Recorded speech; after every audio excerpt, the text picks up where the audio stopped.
Do you remember who you were when you were alive?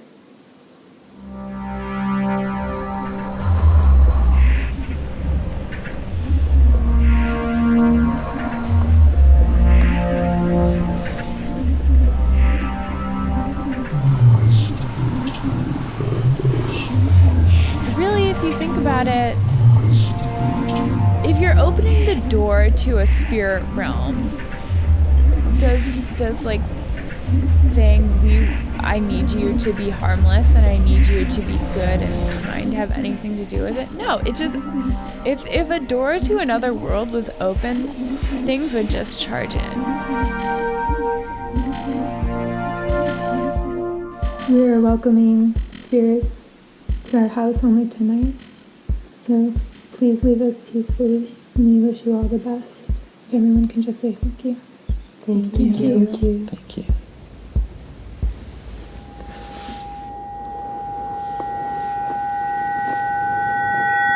This episode of Here Be Monsters is brought to you by Squarespace, the all-in-one platform that makes it fast and easy to create your own professional website, portfolio, and online store.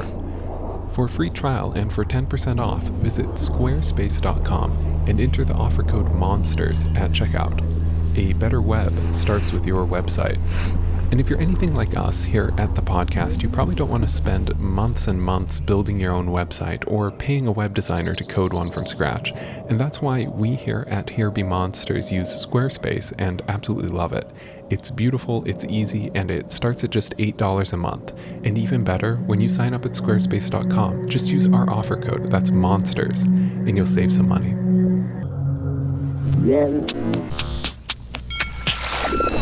Here Be Monsters, the podcast about Frantically searching for meaning. the podcast about the unknown. No. So, as most things that I try to plan these days, this definitely starts with a group Facebook message. Kelsey and I are thinking we're going to hold a seance tomorrow night. Don't know why. But you people seem like the most seance amenable of the folks I often see. Are you into this? Question mark? Hi. Hello. Sorry it took me so long to get Okay, here. you're not that late. Sorry. Oh, sure. You show up with beer. I remember old Rasputin beer, which I think is really funny because Rasputin is a terrifying ghost, and that is absolutely not the person that I want in my house. I settled on Rasputin. But I do like that beer. So I'm conflicted. Oh, yeah. Oh. I feel like I'm in host mode a little bit. People are drinking wine, and it's fine.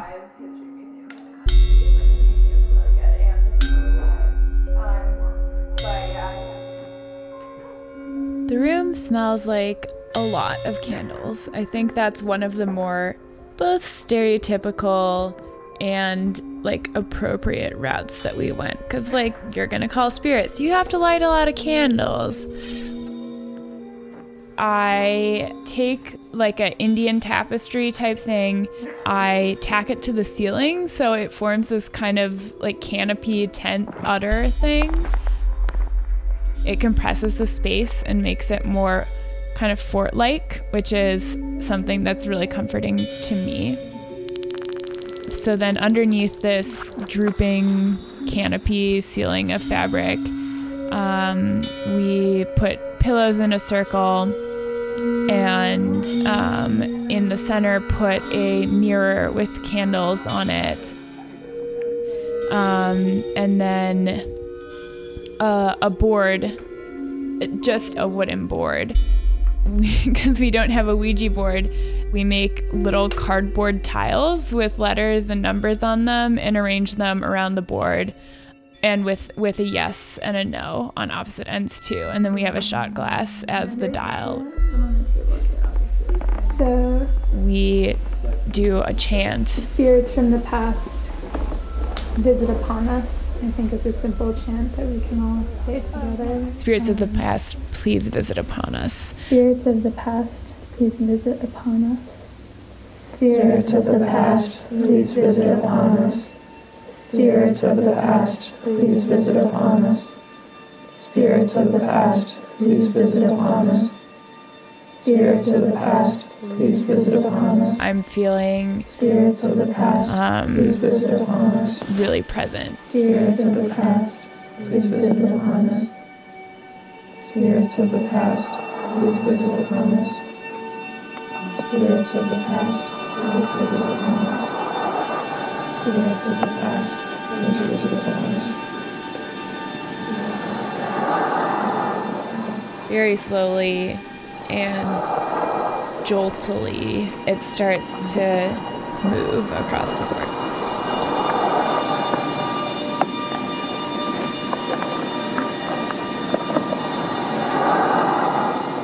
We're all kind of frantically searching for meaning in these first couple letters.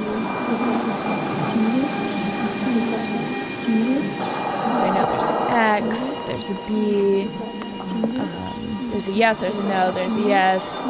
And somehow we piece together that the spirit that's contacting us through this kind of frenzied cup motion is a woman or a girl.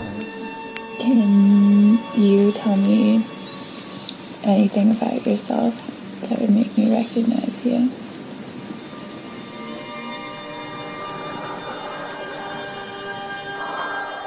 The glass keeps being pushed over to me.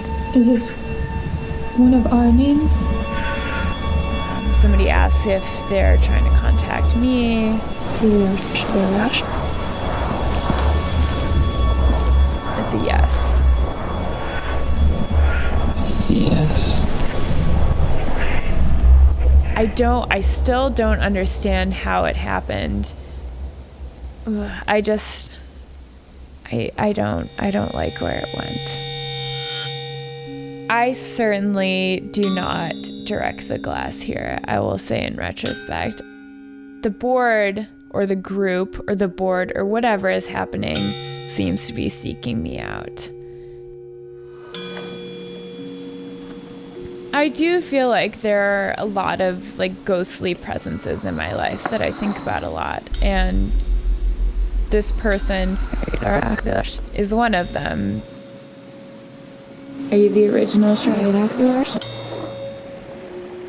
She's this weird nebulous ancestor that I kind of found on my own and then like corroborated through research. And the thing that I know about is that she's from the Isle of Man. She died of cholera in her 20s, which is technically like an illness that has to do with food issues.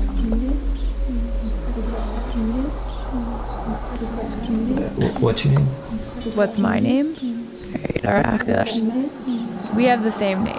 That's like the biggest similarity. Anything else I can do for you? She has a message for me, and it all centers around eating.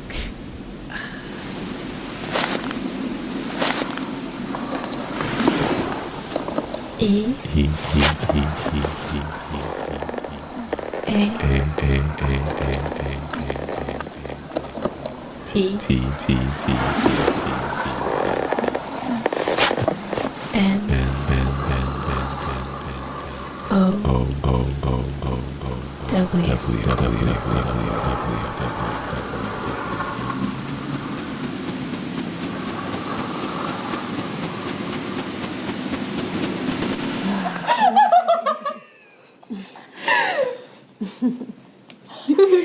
Eat what? What the letters say is a very direct, forceful message to me about the very, very, very budding potential eating disorder that I was battling at that moment. Are you worried about me? Is this what I'm supposed to do for you? I don't know. I feel like I'm being forced to admit something, and I don't really know if this is something that one of my very close friends around the circle is engineering. I feel like no matter who it is or what it is, it's nice because it actually gives me kind of a momentary release. I've been a little body image conscious lately. But it also puts me in this place where I feel like, okay, I'm sitting in the circle of people, I'm wearing like this tight black dress, and we're all talking with a ghost about my body and how I need to eat more. I do not feel good about it, and I feel really embarrassed. And I feel I don't know if I want to pull myself out of what's happening and just like disengage, or whether I want to lean into it and like let whatever is happening just run its course. So I send her on her way, and so she comes and she goes. Thank you. Very Dr. Ashton.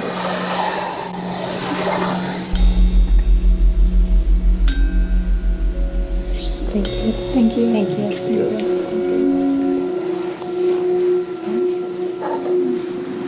you. Something definitely happened with all of our hands on the glass and like all of our voices doing a chant. It might not have been paranormal, but it was not normal, and it was special. But I also feel incredibly, incredibly uncomfortable that I was put on display, that I allowed myself to be on display, and I still don't really know how to reconcile that. And then people start filing out.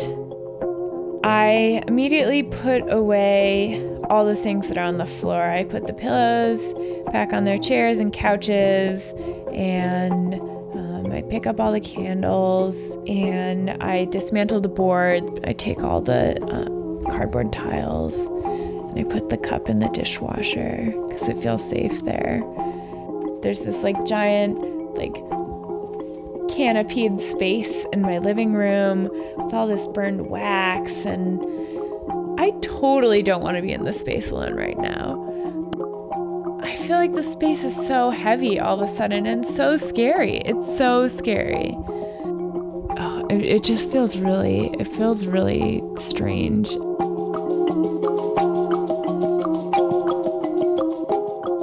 I do what I can, and then I retreat to the other end of the apartment, my end of the apartment.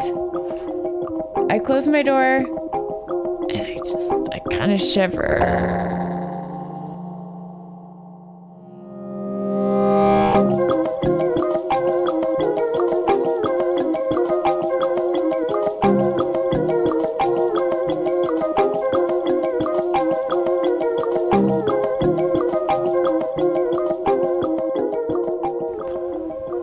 This episode of Here Be Monsters was recorded and produced by Mickey Capper. He's a freelance radio reporter and the co-host of Tape, which is a new podcast that interviews people who make radio. It's people you've heard of, it's really good, it's online, and it's at taperadio.org. Definitely check it out, taperadio.org. Also, head over to our website, where you can find information about Ouija boards, their history, and the ideomotor effect, which is the mechanism that makes them work. Also, there's some beautiful drawings of ghosts up there right now, so check us out. We're at hbmpodcast.com. Here Be Monsters is available on hundreds of different platforms for podcasts, whether it's iTunes, Stitcher, Podkicker, what have you. And so if you have a favorite platform that you like listening to podcasts on, you can find Here Be Monsters there. And if you can't find it on your first try taking out all the spaces, so it's just Here Be Monsters, no spaces. And if you still can't find it, shoot us a message and we'll take care of it real quick, just for you. Also, we love to hear what's on your mind. We want to start doing a listener mail section at the end of each episode. So shoot us your questions by commenting on the show.